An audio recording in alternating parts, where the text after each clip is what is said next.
From the internationally best-selling author of the acclaimed novel The Power of the Dog comes The Cartel, the story of revenge, honor, and sacrifice as one man tries to face down the devil without losing his soul.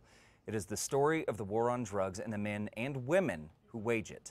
Joining us now is the author himself of The Cartel, Don Winslow. Don, thank you for joining us. I know that you have been quite busy because this book is blowing up. Yeah, thank you very much. Yeah, it's doing really well. So tell us a little bit more about this story. You know, this story takes place over the course of about 10 years, mostly in Mexico, somewhat in the United States.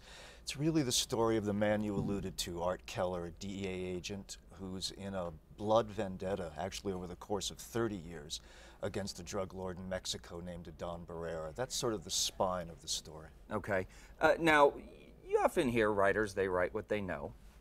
Looking at you, I'm going to wage you're not in the cartel. So how do you write about this? How did this story come about? You said you've got 19 other books. You do a lot of crime fiction. Right. So why go down this journey, especially in 2 books? Because Power of the Dog, this is the sequel to it. Yeah, you know, I've been writing about the war on drugs now for about 15 years. Wow. On and off. I'm from San Diego. I live on the border, so it's a very immediate kind of subject. Okay.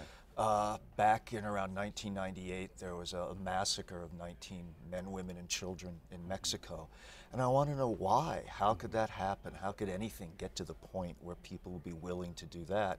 I started to research it, and once you start to research, I guess you start to write. Yeah, and then it just goes from there. Yeah. That's great. Well, so when you're writing about this content, this information, what are some of the challenges that you find? I mean, obviously with the research, there's work within that, but emotionally, to get to the core of these characters, there's got to be some digging to some pretty dark places. Yeah, emotionally it's tough, I have to be honest with you, you know, because you don't want to create stereotypes, you don't want caricatures.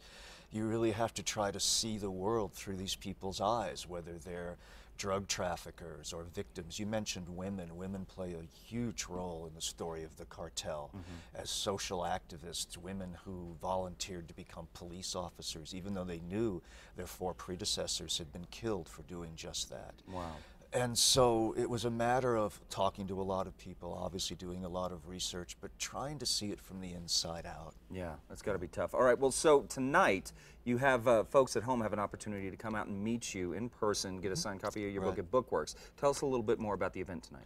Well, the event tonight's at 7 o'clock at Bookworks. I'll be doing a short reading, don't worry, not a long reading, and mostly Q&A. I really like the chance to talk to readers, hear what they have to say, what they're interested in, and chat with them. Fantastic. Well, Bookworks a great place to come and meet authors firsthand. Don, thanks for coming in. Give us Thanks a little for bit of your having me. time. Again, guys, if you want more information on The Cartel, his event tonight at Bookworks and how you can pick up a copy, head over to casa.com.